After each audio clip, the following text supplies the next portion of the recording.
为什么要偷偷逃跑？我没有逃跑。哎，肖教官，苏医生，你来的正好。我这有一个好消息，还有一个坏消息，你想先听哪一个？先听好消息吧。从德国进口的 X 光机已经到了，等我们稍微调试一下，就可以给伯母拍片子了。定位病灶之后，就能进行手术了。太好了。那坏消息呢？就算我们定位了病灶，这个手术风险还是很大。第一，手术创伤面积比较大；第二，老人家上了年纪，体弱多病，血管也比较脆弱，恐怕很难承受这么大的手术。所以，作为医生，我希望你也要有个心理准备，要做好最坏的打算。啊，明白了。那我现在可以做点什么吗？你能做的就是让老人家放松心情吧，心情好了，恢复的也快。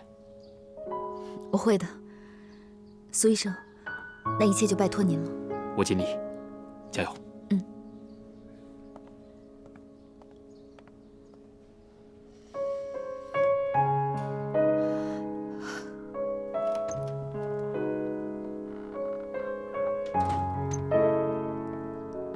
娘，宝宝，苏医生怎么说？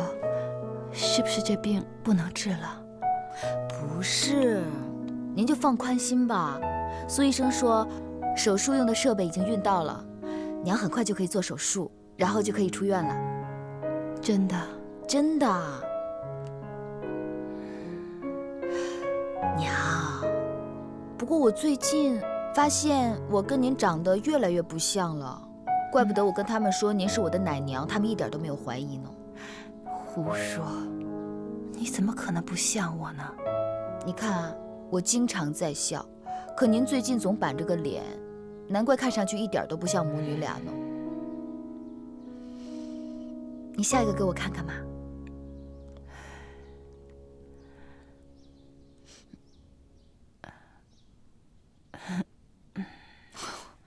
你这算笑吗？我哭起来都比您笑好看。来，你看我要这样。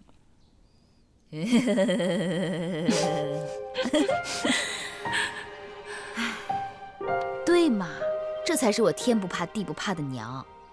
我的没心没肺啊，肯定都是遗传您的。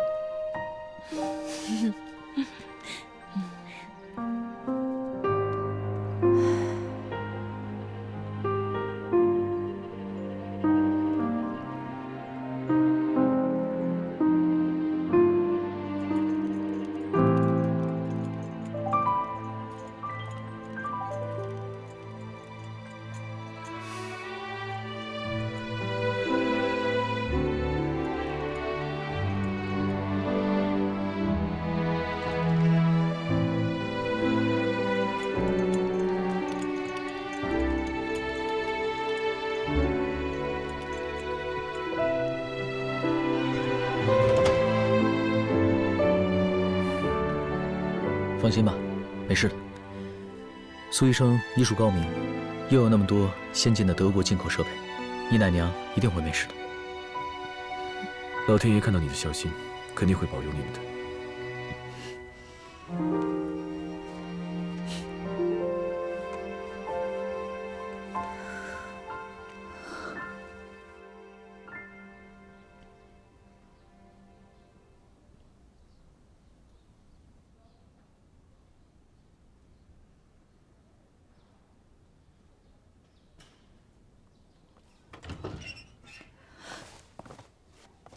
不好了，血肿距离脑动脉太近，现在病人大出血，需要紧急输血。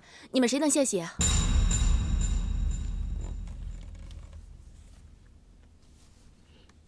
哎，你怎么给拔了？好不容易插进去，你再多抽点，多抽点。你们每人已经抽了400cc 的血，不能再抽了。更何况你还晕针。让你抽就抽，抽我的吧。你是什么血型 ？B 型。病人是 A 型血，你的血病人不能用，这些血怕是不够用。病人还有别的亲属吗？护士小姐，还是抽我的，我上次抽的比这次还多呢。别抽他的，抽我的。我这个人什么都缺，就不缺血。都别抢了，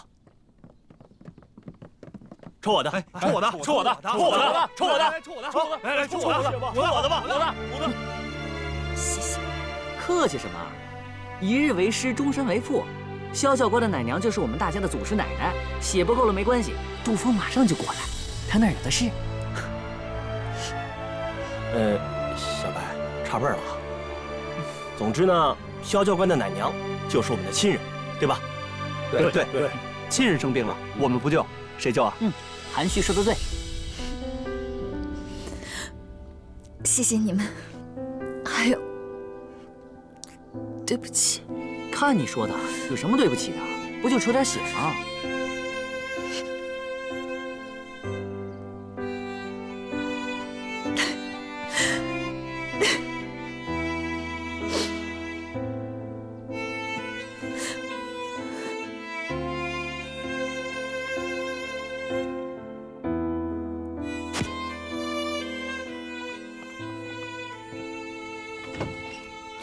苏医生，我奶娘怎么样了？从目前各项数据来看，手术还算成功。现在病人呼吸和脉搏也都非常平稳。太好了，你知道吗？我等这一天等了好久了。如果病人刀口愈合正常，没有出现血液排异现象，组织功能也恢复正常的话，我想1个星期左右就可以出院了。苏医生，太谢谢你了，您真是华佗在世，扁鹊重生。别给我戴高帽子了。我想，之所以手术能这么成功，就是你们的真诚感动了上天，才让一切最终顺利圆满的。我累了，我先去休息一下。好，谢谢。谢谢，谢谢。如果花落之后再发芽，如果明天还能再看到晚霞，为何日夜思念的那个他，时间给不了回答。当我们种下花季的梦，这一生不用见证也能够重温那个面孔，不会爬满了皱纹，像血液它如影随形。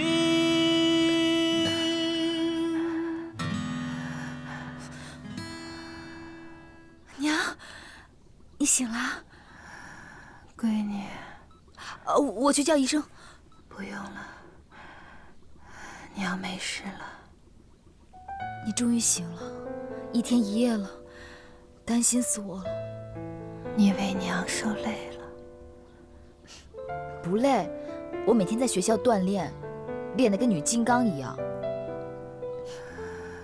都是让娘这病给害的。一个女孩子家家的，怎么就成了金刚了？都是让娘这病给逼的。现在好了，以后就不用怕了。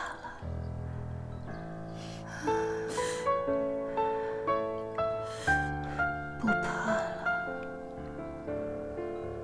娘，苏医生说了，再过几天，等你身体再好一点，就可以出院了，我们就可以回家了。回家好，回到家里，我们就好好过日子。娘天天给你做好吃的。好。笑啊，一直笑啊。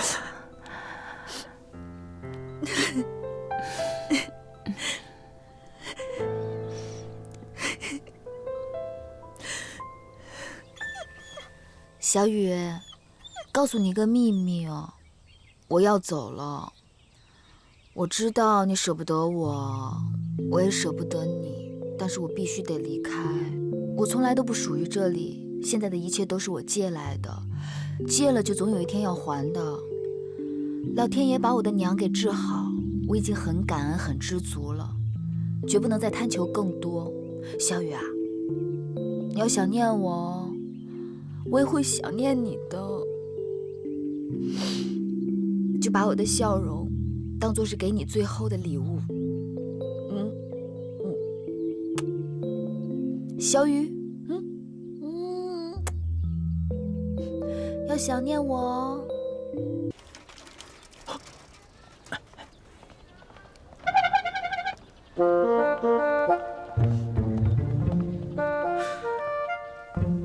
上车，带你兜风。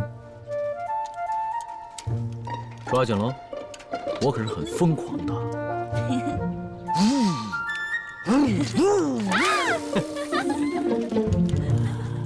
啊，羡煞旁人呐。喜欢吗？喜欢你也买，自己骑。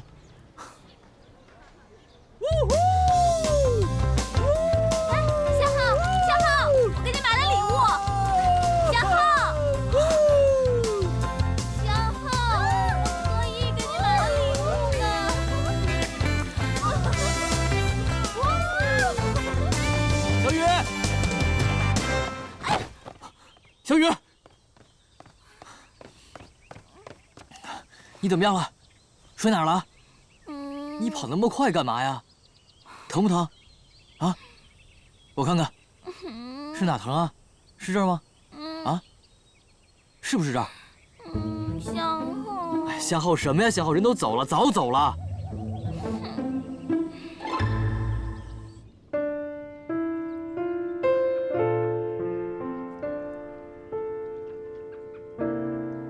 你大老远的拉我来这里，就是来看这条河吗？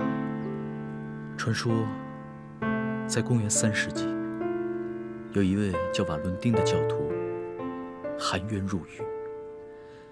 在狱中，他与典狱长的女儿相爱，好景不长，没过多久，他就被判处死刑了。在临刑那天，他写了一封长长的书信，表达了他对那个女人浓浓的爱意和他的冤屈。哦，然后呢？然后，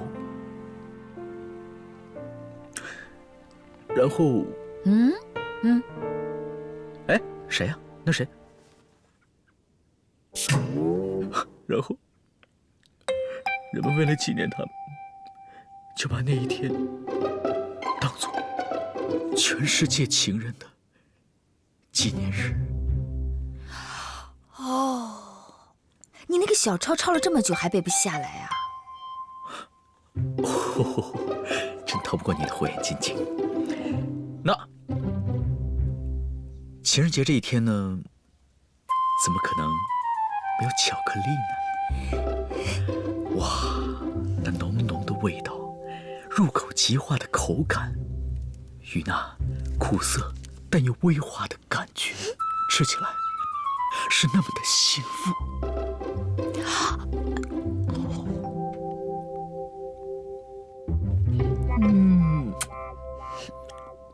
干嘛？甜不甜？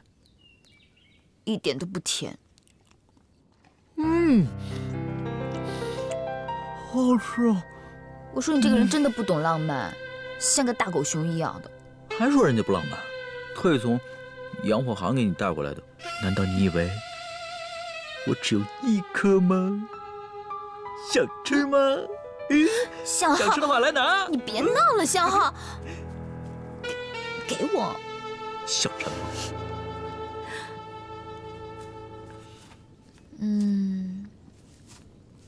你知道关于情人节还有一个典故，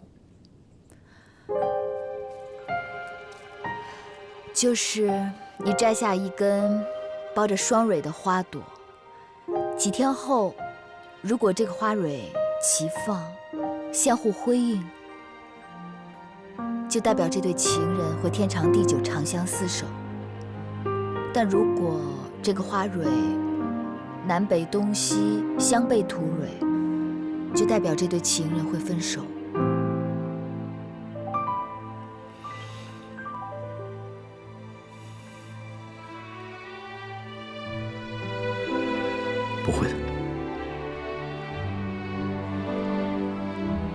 情人节快乐！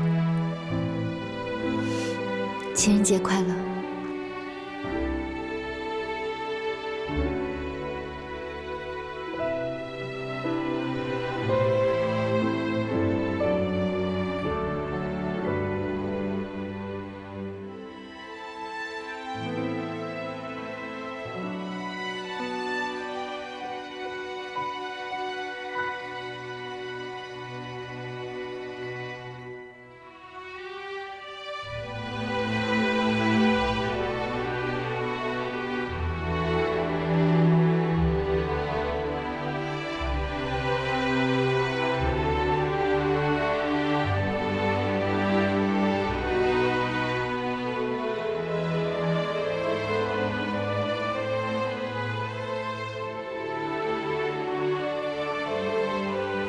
干嘛睁着眼睛？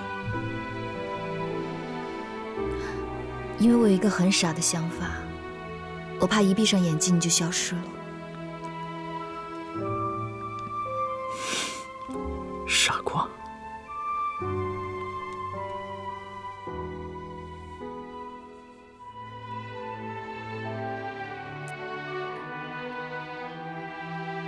我多么希望这一刻是永恒的。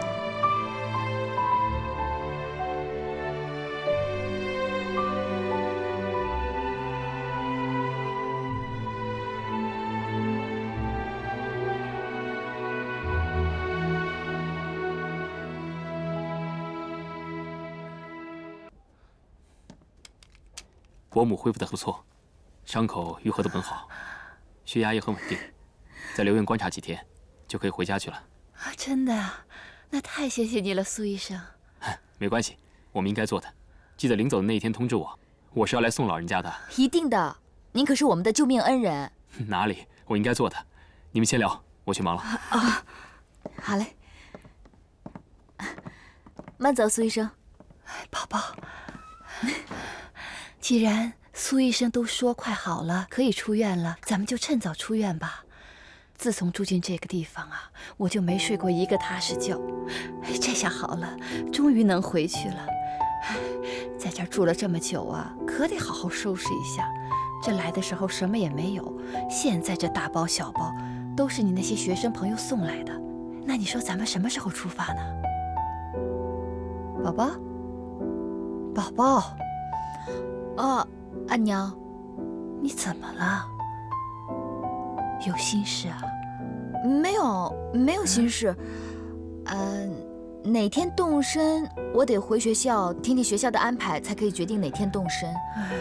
您啊，先别着急，就在这安心住着，等我的消息啊。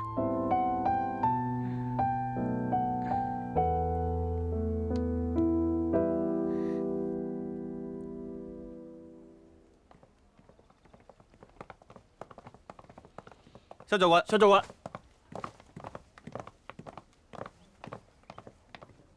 萧寒，沈助教，有事吗？校长找你，请你现在立即去校长室一趟。嗯。校长，关于萧寒教官，我想军校的所有人肯定跟我一样，带着很多疑问：为什么一个大家闺秀会变戏法，会在大庭广众之下跳大腿舞？还会带着一个不知道从哪儿冒出来的奶娘，千里迢迢的来龙城军校医院看病。现在这一切终于都有了答案。正如您所见，照片上的那个人才是真正的萧寒，而站在我们眼前的这个，是个冒牌货。你有什么话要说吗？这是个误会。文宇，下次没搞清楚事实真相之前，不许你再胡闹。校长，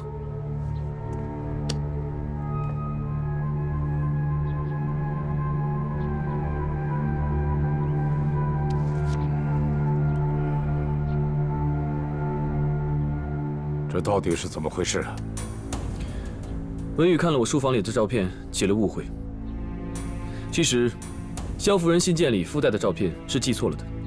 萧教官托我帮忙寄回德国，我一直没有顾得上去邮局，所以才会让文宇闹了误会。这个是萧夫人特地寄来的新的照片。可为什么萧夫人新寄来的照片会在你那里？因为沈家住的离邮局比较近，所以我的海外信件都是托沈文涛帮我收发的。是，这次事出突然，我擅自拆了寄给你的信件，真是不好意思。怎么会？照片上的姑娘是谁？她是我的发小，是我娘的干女儿。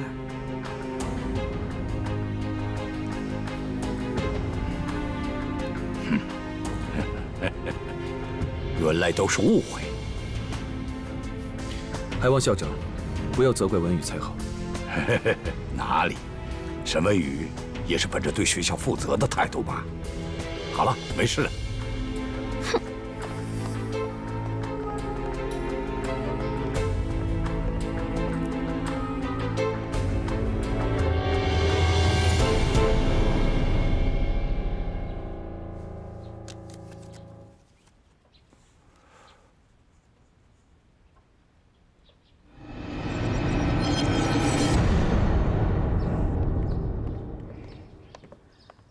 照片的事，你是怎么做到的？我发现文宇拿走照片之后，先潜入你的房间，拿到了萧夫人先前寄来的信件中夹带的全家福照片，然后在你的私人物品里找到了你的相片，再请我在龙城影楼的朋友帮忙，把你和萧伯母拼在了一张照片上。你早知道我的底细了，对吗？那你为什么不揭穿我？因为我知道你留下的原因。虽然你做的是一件错事，但你做的一切都是为了治愈你娘的病。换作是我也未必会有那么大的勇气，冒那么大的风险去救我娘。是你的孝心，你的真诚，你的善良打动了我，所以我会一直在你身边，守护你的秘密，也守护着你。谢谢你，谢谢你的体谅。谢谢你肯守护我的秘密，还有就是谢谢你，总是在我需要帮忙的时候迅速出手相助。我觉得自己好笨，我一直以为自己做的天衣无缝，没想到早就破绽百出了。要是没有你帮我，后果真的不堪设想。小寒，我不想看到你有危险。等伯母的病养好了之后，你尽快离开，走得越远越好。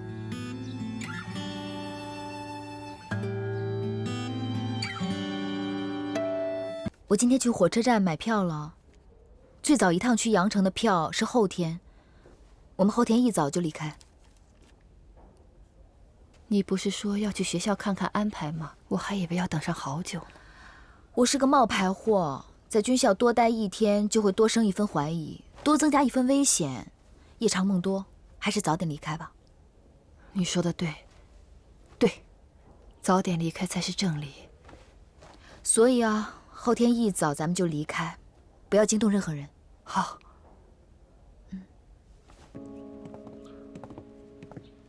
这沈文涛的说辞虽然无懈可击，但是您不觉得这一切都太过于巧合了吗？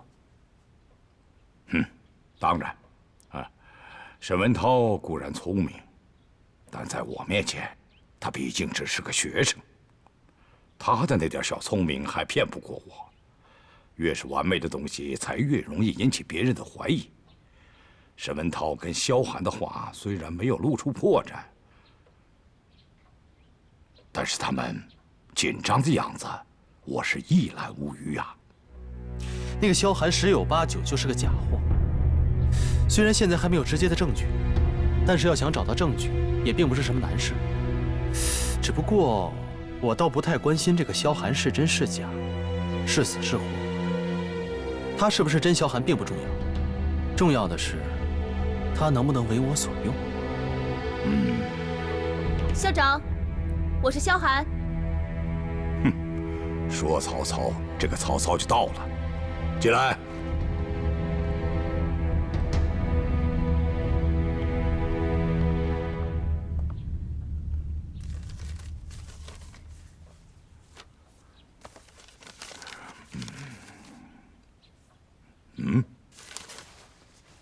你要请假？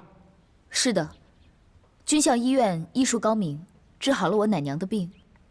现在她要痊愈出院了，所以我想请几天假，送她回老家。肖教官呐，眼下正是集英战队选拔赛的节骨眼上，你在这个时候请假，怕是不太妥当吧？我知道不太妥当，但是我奶娘大病初愈，还望校长能念在我一片孝心的份上，准我的假。校长，肖教官孝顺，在我们龙城军校那是出了名的。就算是个下人，肖教官待他也像亲娘一般好。今天我也替肖教官求个情，您就准了他的假吧。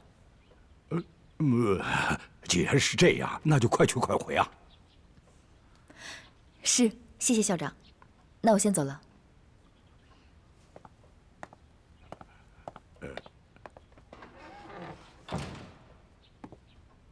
田汉，你这狐狸里又买的什么药啊？我在想，他这一走，会不会一去不回？他若是一去不回，他的相好向浩一定就会去找他。爹，您一定知道，这个向浩这几天被流寇吴天霸追杀的事吧？这个吴天霸就跟饿昏头的豺狼一样，天天守在我们龙城军校门口候着我们向公子。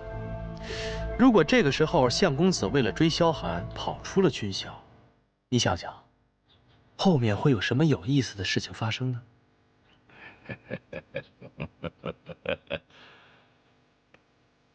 螳螂捕蝉，黄雀在后，借刀杀人，一石二鸟。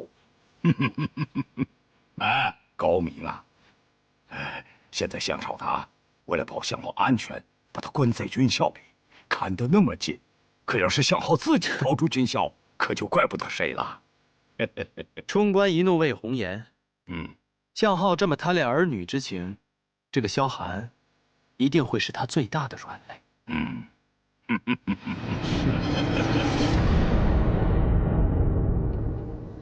小雨啊，这件衣服虽然针脚差了点，但至少不会冷了，是不是？你就将就一下啊。以后呢，要是冷了饿了，记得一定要找沈文涛，有他照顾你。告诉你不也一样吗？你要走了吗？什么时候走？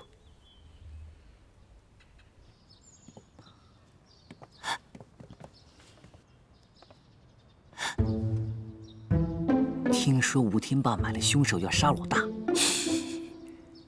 你有没有感受到一股浓重的杀气？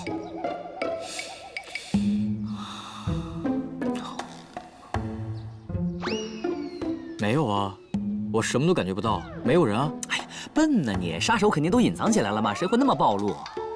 顾小白，你别神神叨叨的行吗？你现在是草木皆兵啊！不好了，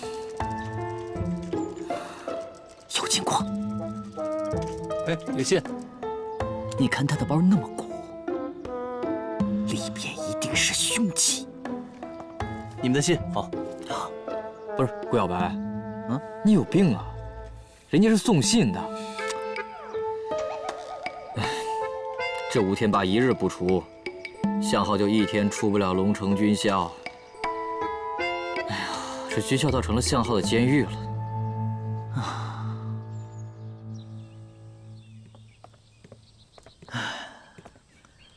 说吧，这么主动约我，想必是有很多甜言蜜语要跟我倾诉吧？是啊，有好多的话要跟你说。哦，你呀，不能再跟以前一样吊儿郎当的。上课要用心听讲，课后要认真温习。不要总仗着自己有些小聪明就不把别人放在眼里，做什么事情都要三思，不要任性，更不能冲动，还有一定要照顾好自己。爹还烦人了，我知道了。你再在我身边念来念去，小心我不要你。你少威胁我！告诉你，你既然选定了目标，就要说话算数。我最讨厌出尔反尔的人了。以后，就算没有我的监督，你也要一直向着自己的目标继续走下去，成为那个燃烧青春、实践理想、改变时代的人。怎么说的跟临终遗言似的？你放心吧，我向浩答应你的事一定做到。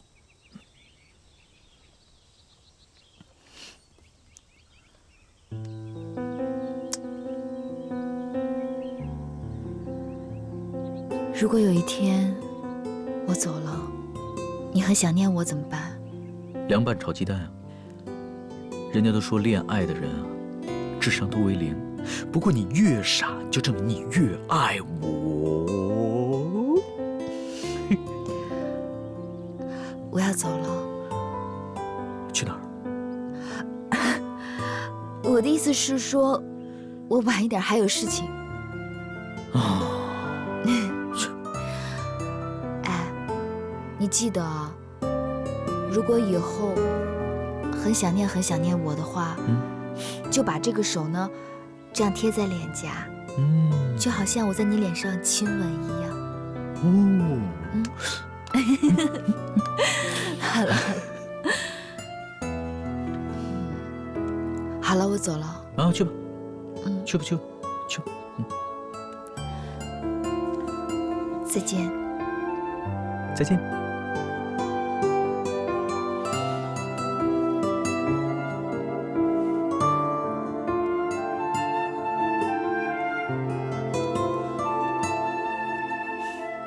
这叫礼尚往来。我的吻留给你，我一直留在你身边。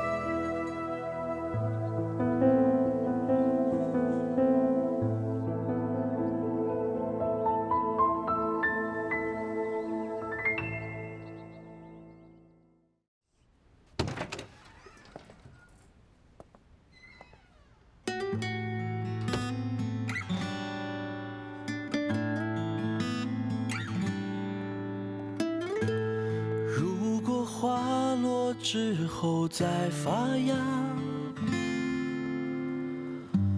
如果明天还能再看到晚霞，为何日夜思念的那个他，时间给不了回答。真爱如血流过青春的轮回，真爱如血流淌对你的伤悲，爱恨一念之差都破碎，我无路可退，回忆是最后的安慰。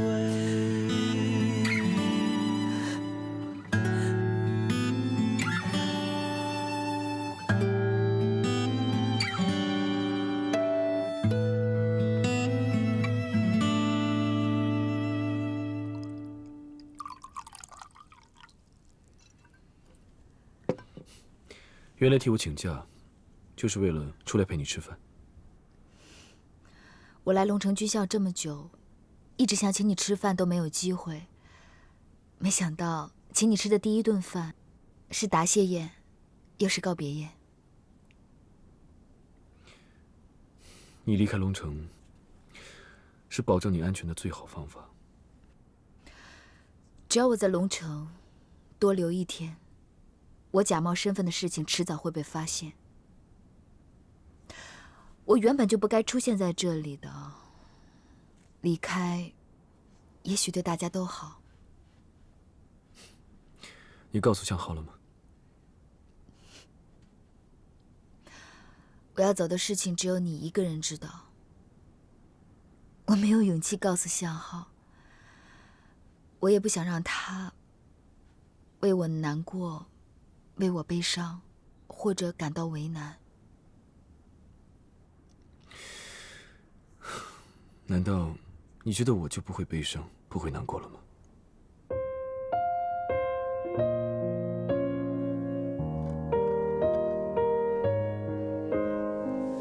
因为你在我心里很强大呀。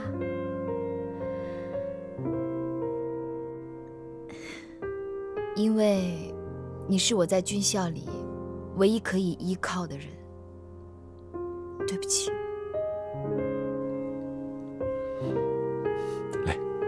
干杯！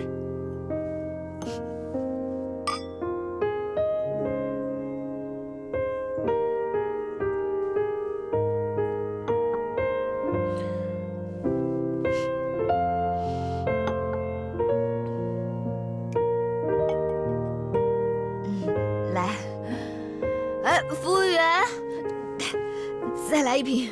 哎，够了够了，你再喝就醉了。哎，没事，难得嘛，我们最后一天见面了。您的酒，谢谢谢谢。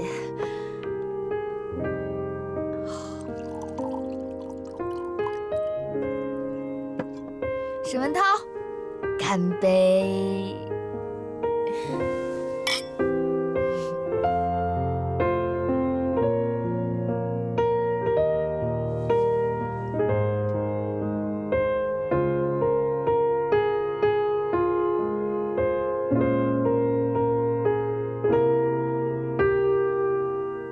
其实有很多话，我一直憋在心里，不敢告诉你。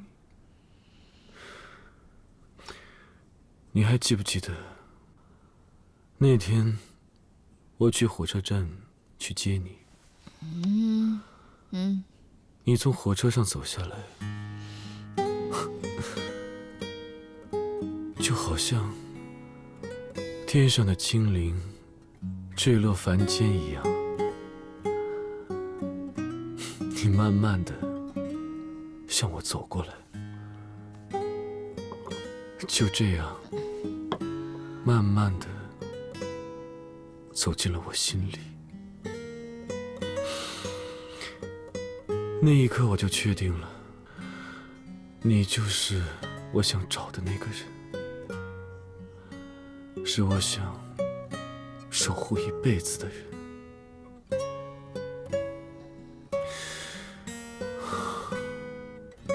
可惜遗憾的是，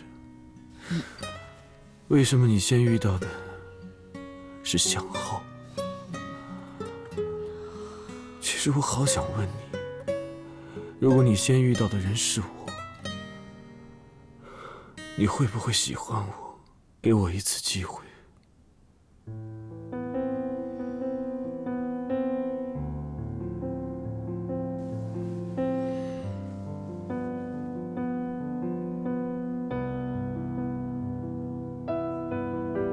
有时候，我真觉得自己很幸运，幸运能够认识你，可以跟你吃这顿饭，跟你喝同一瓶酒，跟你度过你在龙城的最后一个晚上。可是我又埋怨，为什么我们的缘分这么浅？为什么我只能远远地看着你对别人笑，为别人哭？为什么？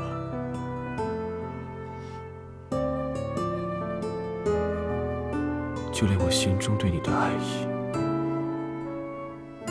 也只能在喝醉了酒之后，才有勇气去告诉你。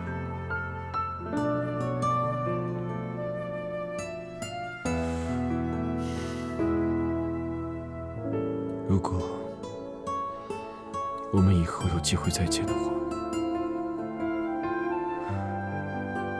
我一定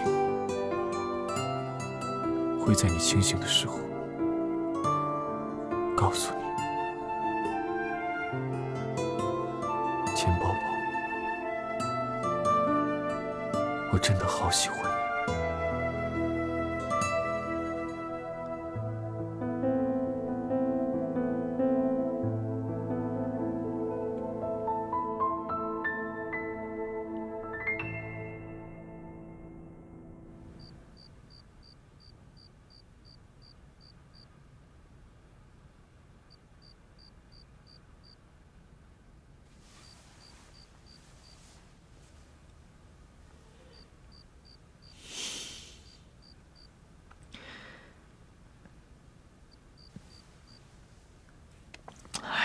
你看这么多人呢，好吧。唉，这就是传说中的花痴吧？讨厌。我们洗洗睡吧，谁也别惹他。好。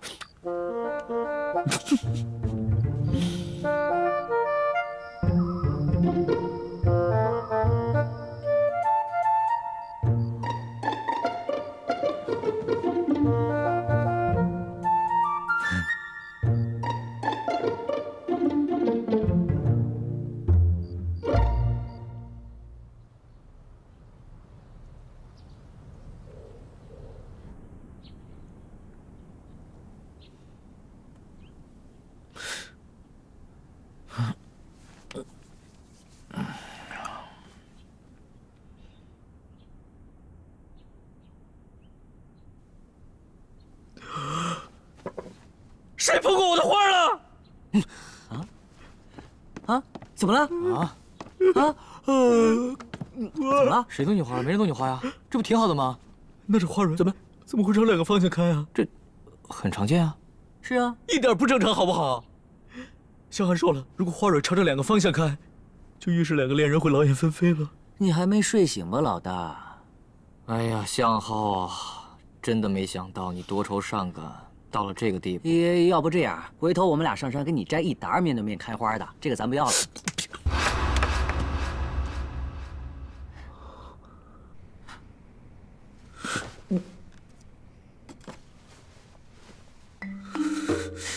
我去上个厕所。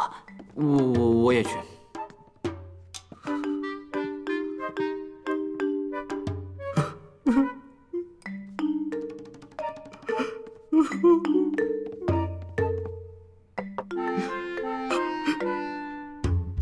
阿弥陀佛保佑！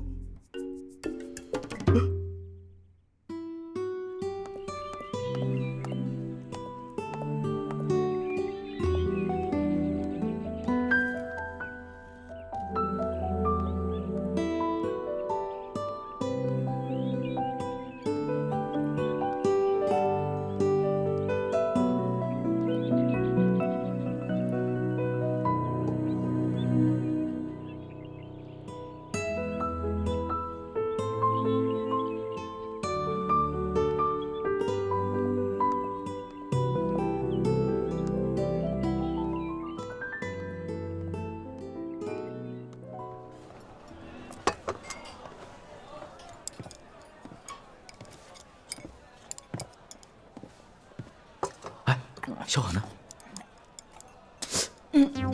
问你话呢。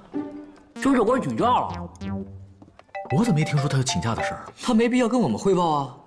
是啊，没必要。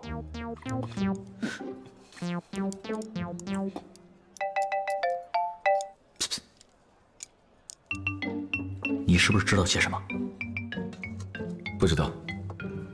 今天一早，我看见萧教官大包小包的，好像要出远门的样子。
芳，你回去吧。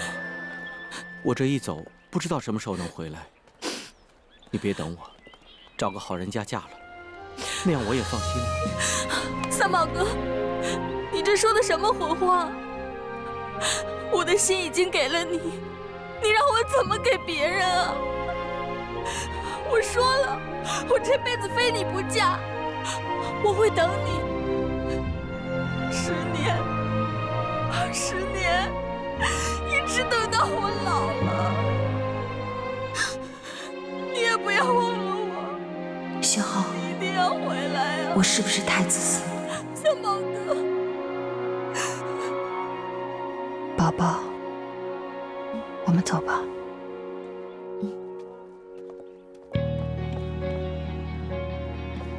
小寒，对不起。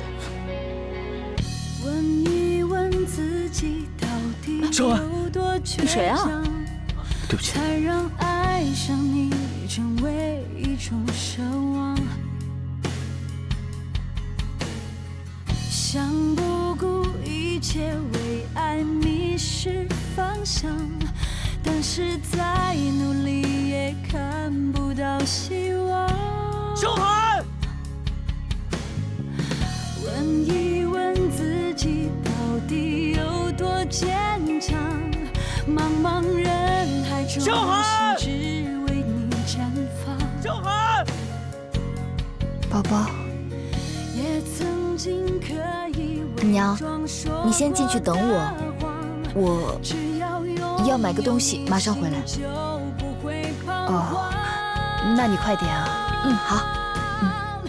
面对不完美的自己，还有什么资格逃避？其实伸手就委屈，我要证明我爱你，差一点就要失去，用尽所有的勇气，不管命运的抗拒，一直爱。你为什么要偷偷逃跑？我没有逃跑，我只是要送奶娘回乡下而已。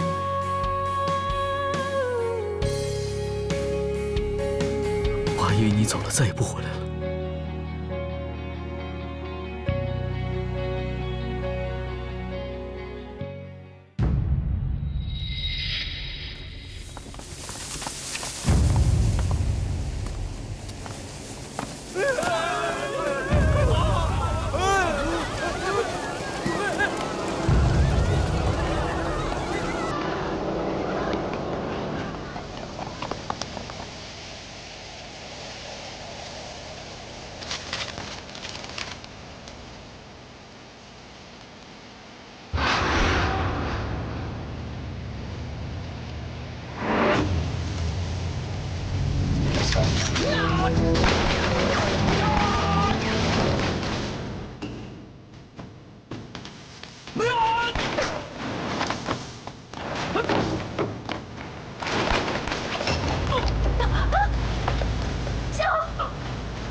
小浩，你在流血。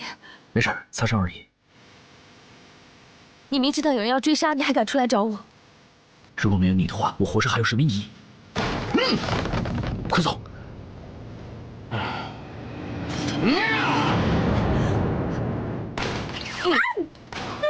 你没事吧？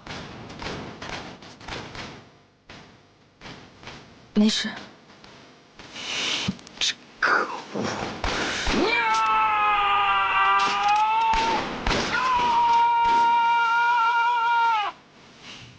在这好好待着吧。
去死吧，向浩！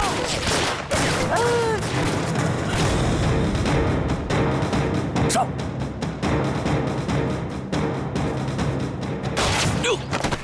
别动！站住！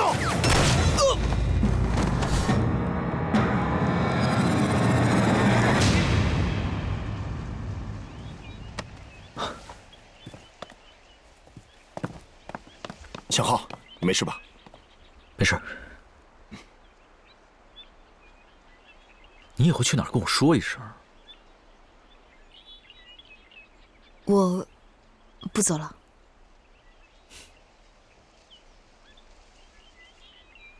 哎，处理一下伤口吧。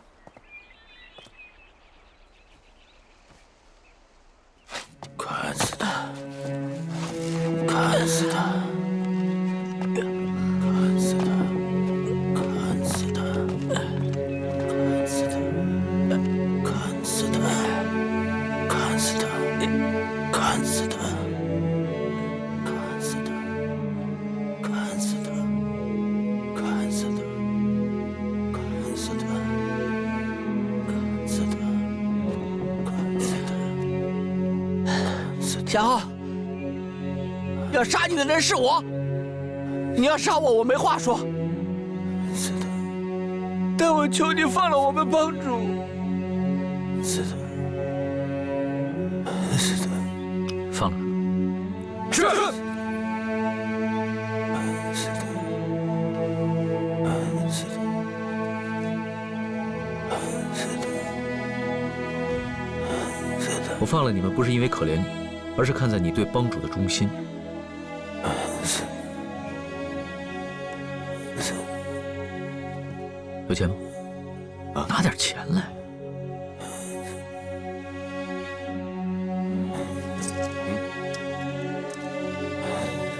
回头还你，拿着。这些钱你拿着，以后别再干坏事了啊！好好照顾你们帮主，给他一个好的晚年。回家。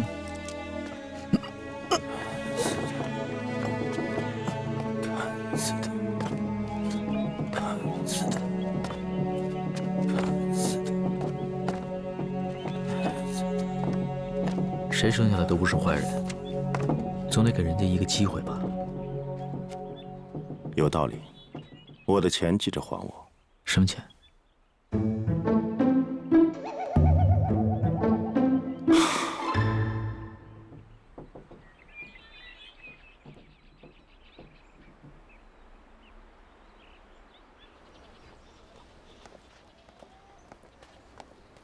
宝宝，你想好了，真的不走了？嗯。娘，夏浩为了我肯付出一切代价，我不能这么一走了之。刚才的事娘都看到了，向浩确实是个值得托付的人。可是娘要提醒你，你的这份感情前路艰险，危机四伏，你每向前走一步，都可能会要了你的命。我知道很困难，但是我现在真的没有办法离开他。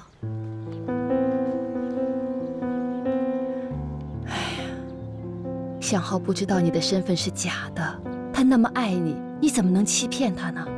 你用假身份跟他在一起是不可能有结果的。我会找个时间，找一个适当的机会，慢慢解释给他听，希望他可以谅解我。既然选择了，就好好走下去吧。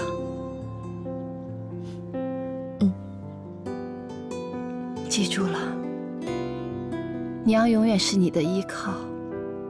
哪天想家了，就回来看看娘。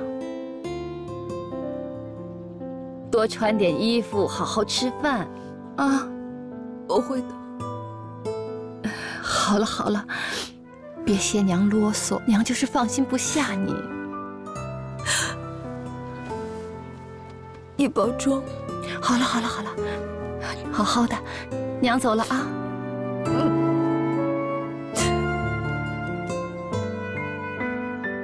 娘，保重身体。你也是啊，只要你好，娘就满足了。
之前听说钱宝宝走了，我还以为他奶娘的病治好了。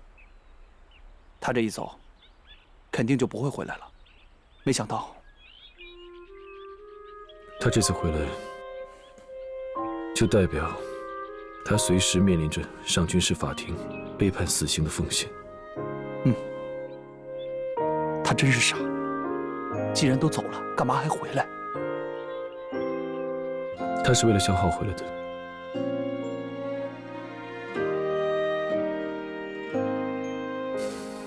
他情愿牺牲自己的生命，也要守护他们两个的爱情。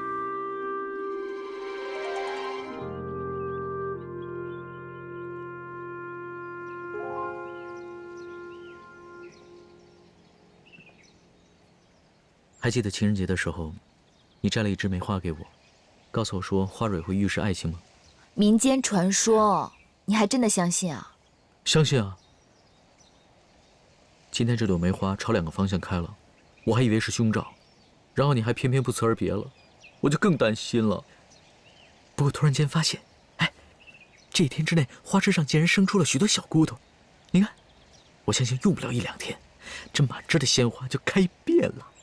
这哪是凶兆，这根本就是大吉兆！你知道吗？你教会了我一件事。什么事？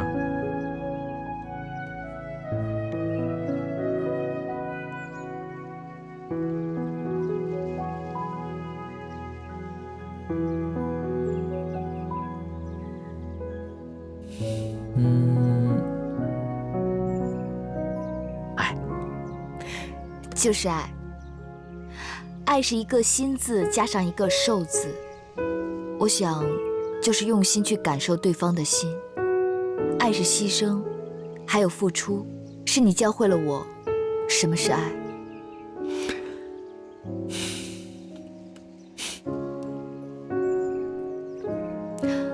我以后啊，不会再离开你了，不会轻易说放弃你，也不会放弃我们的爱情。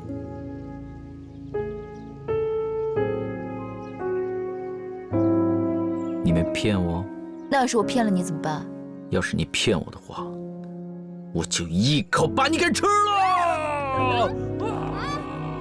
我在想啊，还是让你尽快和萧寒完婚。看什么？只有把萧寒早些娶进门，才能让你安心治学。先成家后立业嘛，省得你总是为了一点儿女之情，成天的心神不宁。你知道我的，你要是骗我的话，我恨你一辈子啊！别废话，跟萧寒好好商量商量，择个日子，把萧寒父母也从德国请回来，听到没有？就把这事儿办了吧，也好了却了我一桩心事。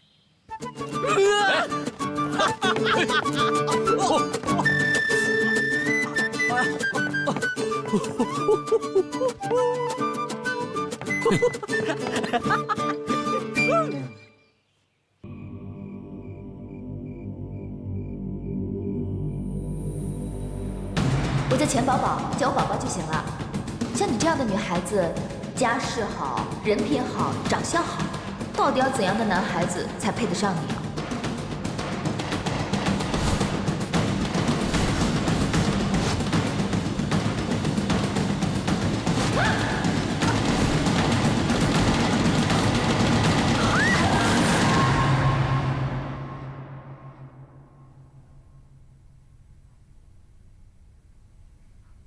你没事吧？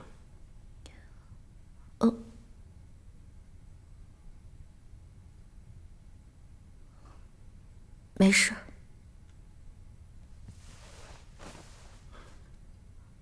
你睡了1个多月，终于醒过来了。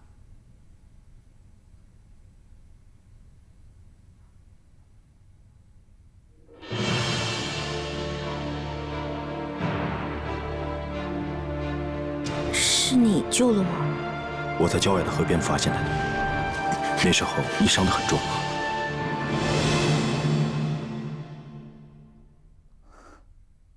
谢谢你。我叫欧阳飞，你呢？你叫什么名字？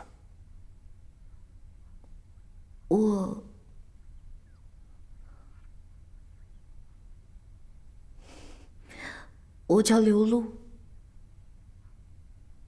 我是来龙城寻找亲戚的，没想到半路上遇到了歹人。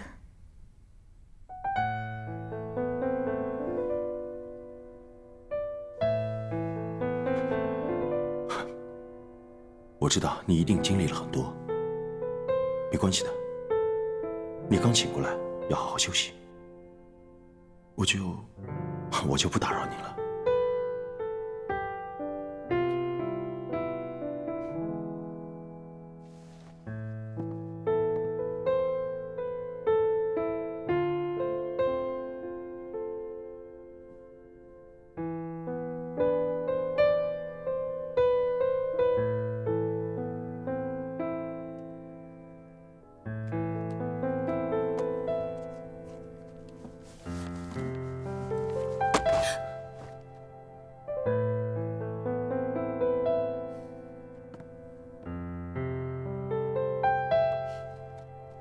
谢谢。你还是回来了。想起来也真好笑，毕竟前几天我们才喝了说好告别酒。了要走，为什么要回来？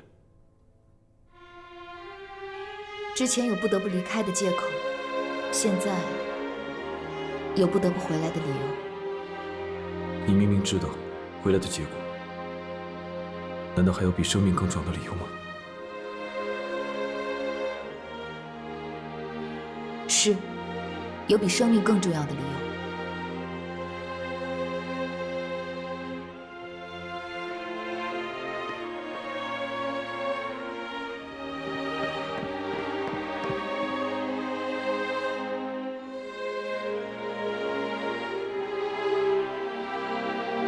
肖教官，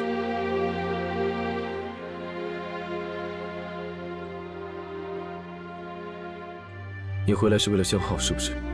是。他真的有那么好，值得你用生命去赌吗？他可能不是最好的，可是我就是偏偏喜欢他。我现在没有办法离开他。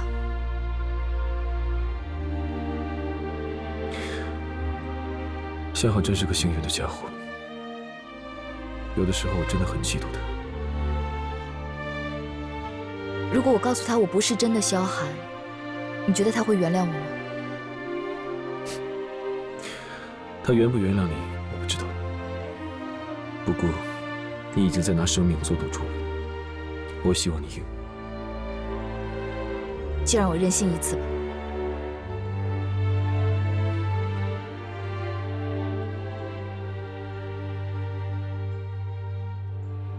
哟呵，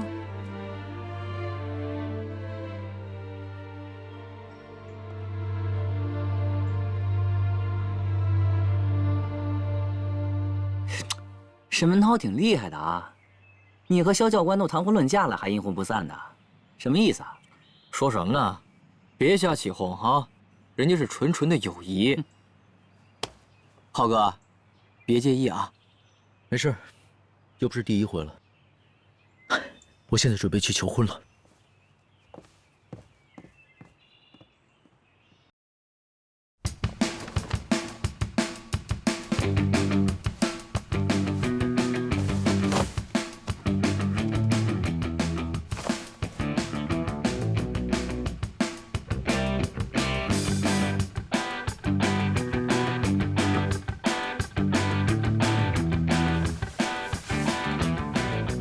萧教官艳福不浅的。简直是帅出了新高度。得，浩哥，准备告别单身吧。出发。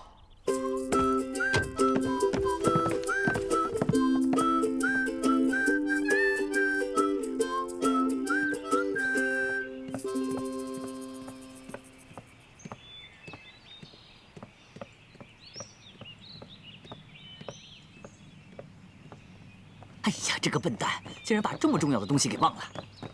哎，喂，沈文涛，哎呀，真巧啊，这个时候碰到你。这是什么呀？花呀！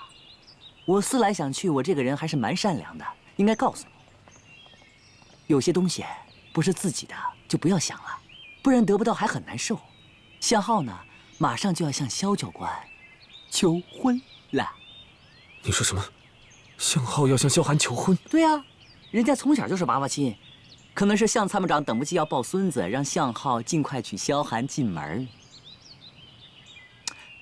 哎，你这是什么表情啊？政治联姻你又不是不知道其中的厉害性，不过好在两个人情投意合，没成为政治联姻的牺牲品。我呢，先走啦。呜呼！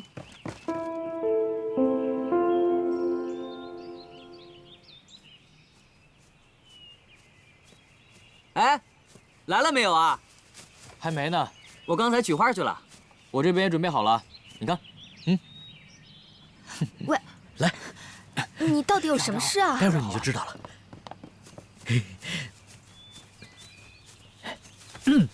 好，各位，听我口令啊！上去，立正。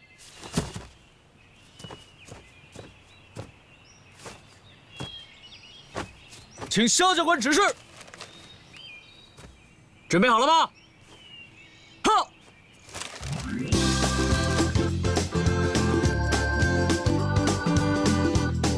哈。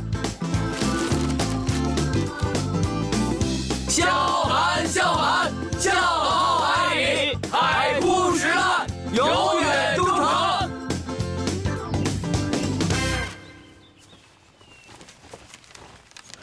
萧寒，昨天晚上我做了一个梦，我梦到老天爷了。我问了他一个问题，我说：怎样才能娶到我心爱的女人？他说：只要我能够今天让你开心快乐，把你逗笑，你就可以。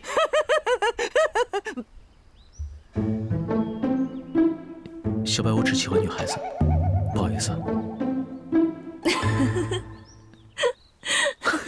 哎，你笑了。小寒，我之前有多反对这种婚约，我现在就有多庆幸。庆幸老天爷让我能遇到你。我希望和你在一起的点点滴滴，你能给我一个机会吗？让我宠你，爱你，忍受你的坏脾气，再不分离。萧寒，我爱你，嫁给我吧！嫁给他，嫁给他，嫁给他，嫁给他。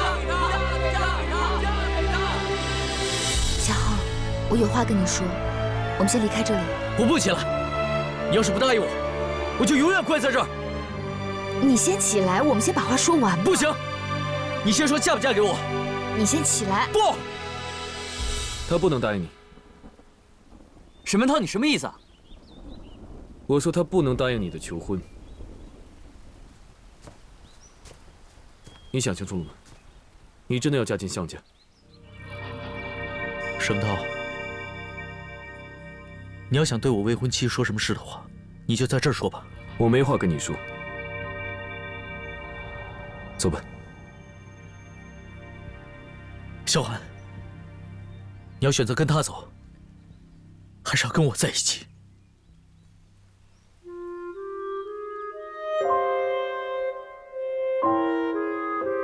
对不起，我不能答应你。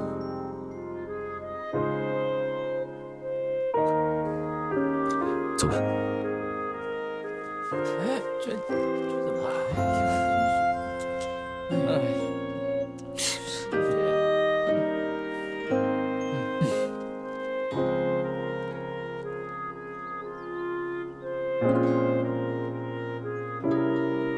哎呀，可怜啊！钻戒都还没有拿出来，人就被拉走了。喂，快闭嘴，别说了。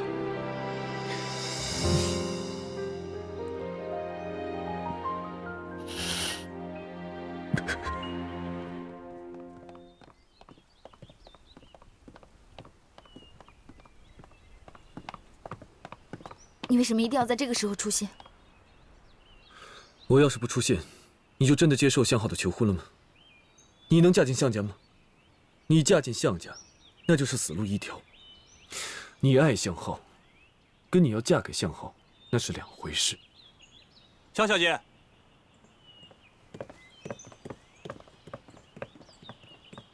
何副官，你怎么来了？哦，参谋长有几句话让我转达给萧小姐。参谋长说，小姐和少爷的婚事要提上日程，想必少爷已经跟小姐提起过了。为了表示诚意，参谋长特意挑选了礼物，让我带来送给萧小姐。适逢乱世，萧小姐的父母又远在国外，不合礼数的地方，还望小姐海涵。另外，参谋长的意思是希望萧小姐的父母能够亲自来一趟龙城，你们双方的父母商量一下小姐和我家少爷的婚事。我会尽快禀告家中父母的。消息可能有些突然，但参谋长的意思是，少爷和小姐喜结姻缘是迟早的事情，所以礼物请小姐务必收下。至于婚事呢，小姐这边有什么要求，可以随时提出来，或者可以等您的父母来龙城之后，再跟参谋长仔细的商量。这些礼物我会亲自送到小姐的房间。没什么事，我就先告辞了。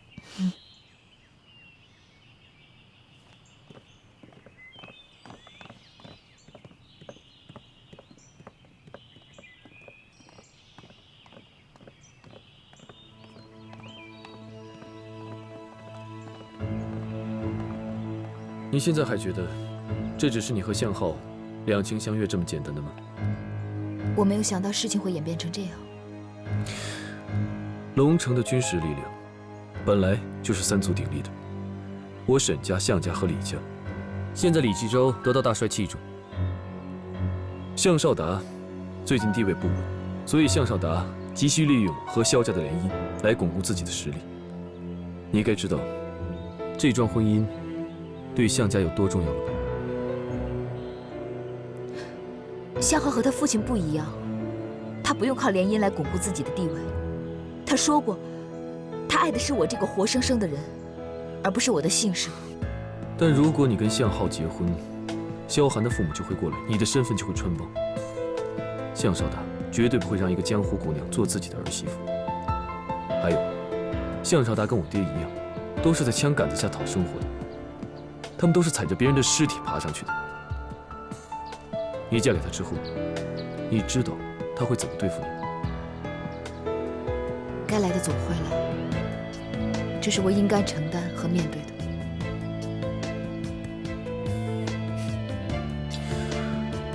你不为自己考虑，也要为身边的人考虑一下。你娘，如果你出事的话，你娘怎么办？你要她孤独终老吗？还有我，是我放纵你回学校的。你出事的话，我一辈子都不会原谅我自己。你自己好好想想。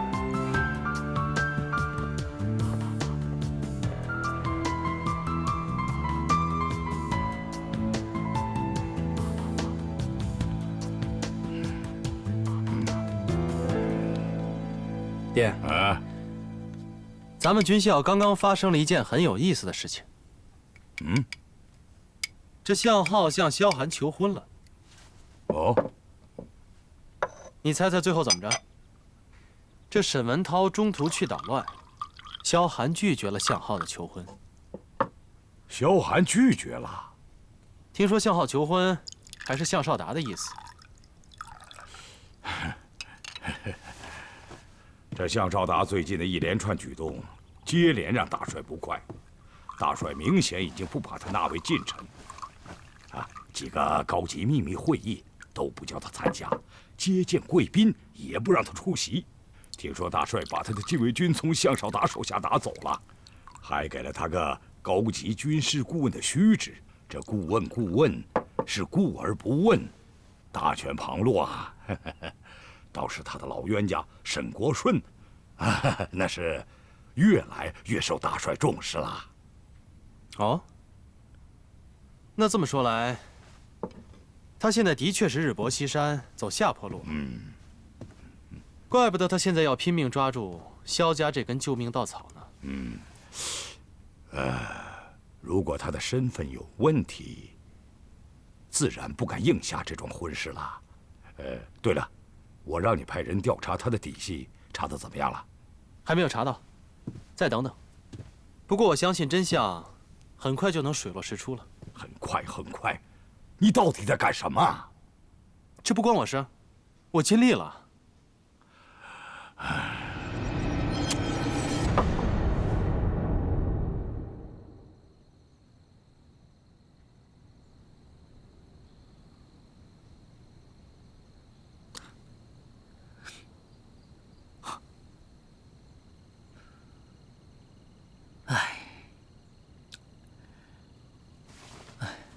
你别伤神了啊！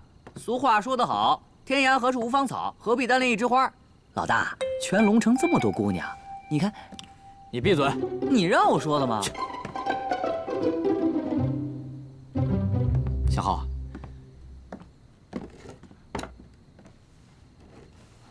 你也不要太难过了啊。萧寒这也不算是拒绝你，只是现在时机还不成熟嘛。我总觉得吧，萧寒有什么难言之隐。难言之隐不就是沈文涛吗？萧寒爱的是向浩，怎么可能爱沈文涛呢？你懂什么呀你？沈文涛什么都好，这家伙鬼点子多着呢。不过还是那句老话，人要锄头舞得好，哪有墙角挖不倒？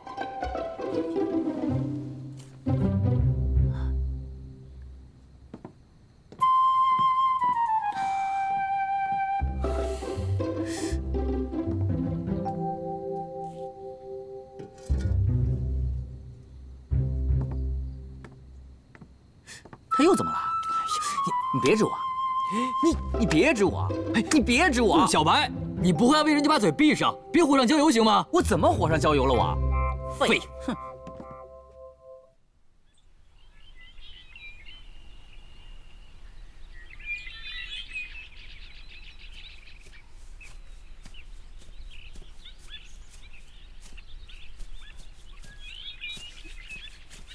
喏。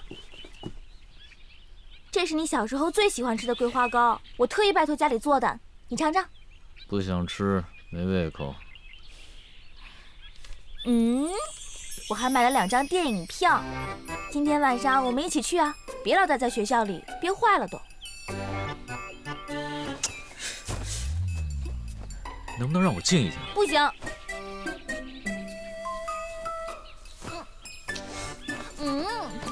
向浩，你别太过分。我对你这么好，你都不领情，非得去贴人家冷屁股。赶紧给我走！你到现在还维护他，虽然说你们结婚是顺理成章的事儿，可是他却当着那么多人的面拒绝你，还不是因为我哥？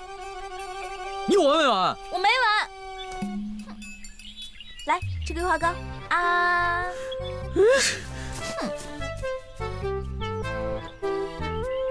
向浩哥哥，你的帽子。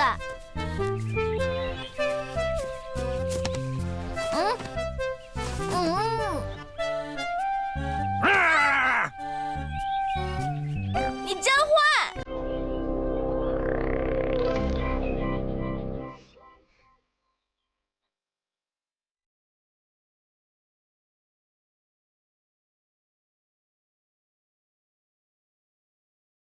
立正，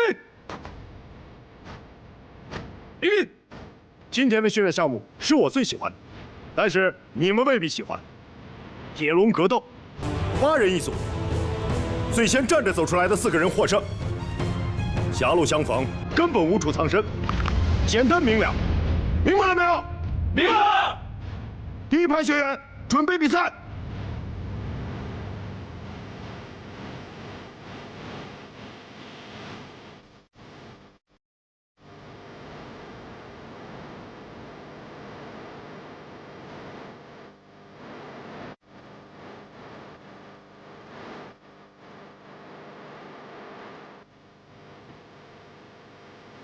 比赛开始。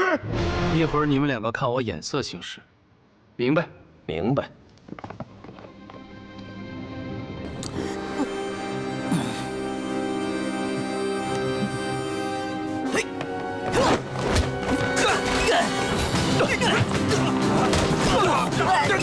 哇，好厉害！不至于吧你？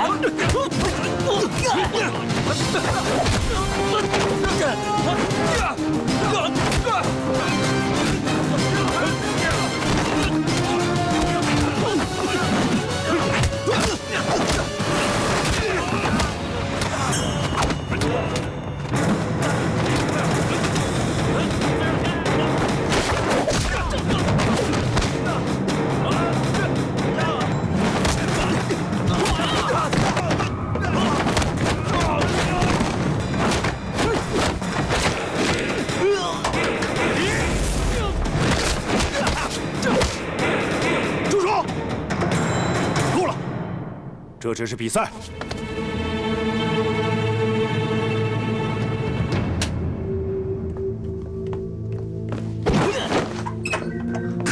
什么？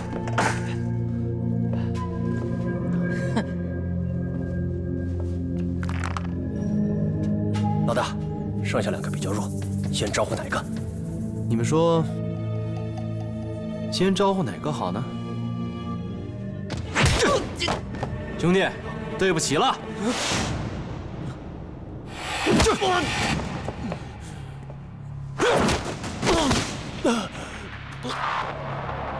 老大，我的眼睛没毛病吧？那不是他兄弟吗？现在不是了。哼！住手！第一组比赛结束，顾小白、杜峰、周杰、李天汉，你们赢了。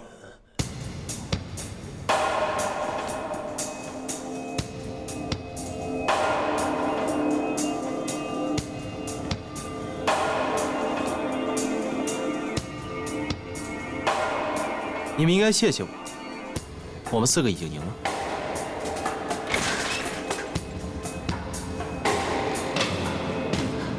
禽兽啊，禽兽不如。第二组比赛开始。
第二组比赛结束，向浩、沈文涛、韩旭、高美人，你们获胜。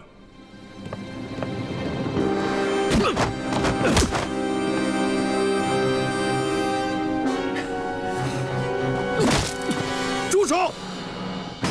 向浩、沈文涛趴下，懂了吗？听不见口令吗？韩旭、高美人，把他们分开。是。别打了，停下，文涛。别打了！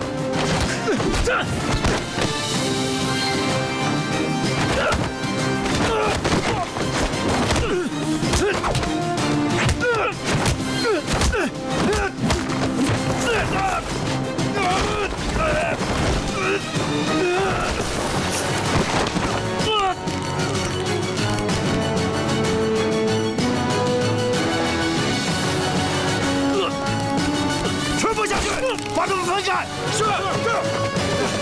住手！别打了！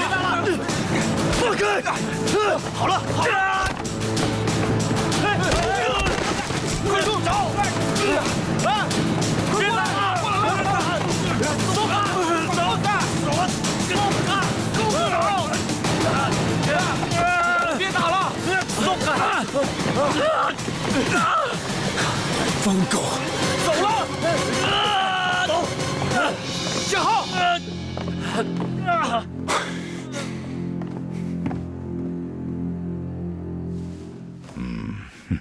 这叫斗鱼，是我一个故交特地从南方送给我的。这鱼有意思啊，独自待着就老老实实的，一旦把它放在同一个鱼缸里，它们呢就会为了获取配偶的欢心而相互厮杀搏斗，一直战斗，直到一方死亡。普天之下，竟有这样的物种，有意思吧？这鱼尚且如此，更何况人呢？1年前薛少华死了，向浩和沈文涛反目成仇，向浩因此离开了学校，差点永远就回不来了。可自从萧寒出现了，沈文涛和向浩的关系就缓和了。不过，最近我倒是觉察到，他们3个的关系好像又剑拔弩张起来。这个时候，就该我们出手，帮帮他们的忙了。看这2条斗鱼，谁先斗死对方。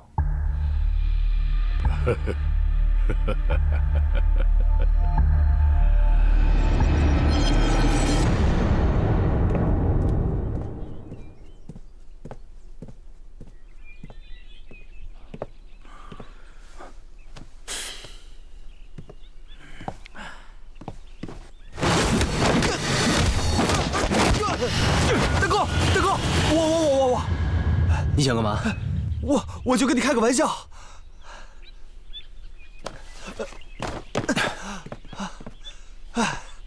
以后尽量少开这种玩笑，啊！哎呀，大哥，我就跟你开个玩笑嘛。哎，大哥，你刚才那个，之前跟杜峰、顾小白在装吗？你身手那么好啊？我明白了，你是放了一个大大的烟雾弹。哎，你可别乱说。哎，我有个事儿要交代给你啊。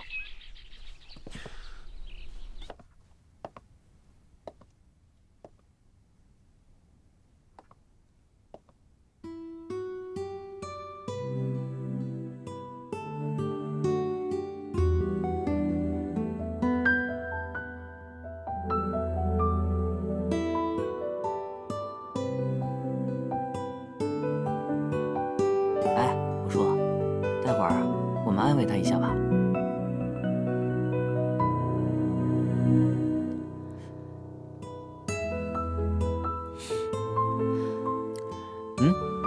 我找向浩。肖教官，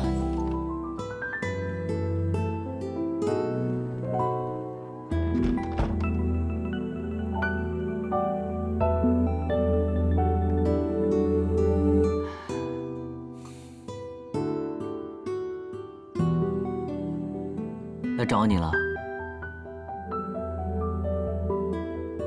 跟他说，我不见了。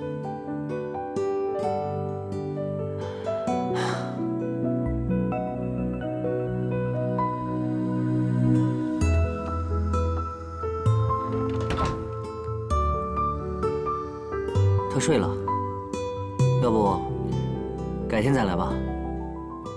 好，那等他醒了，我再过来看他。这个帮我拿给他。啊，还有麻烦你告诉他，我有话要跟他说。好。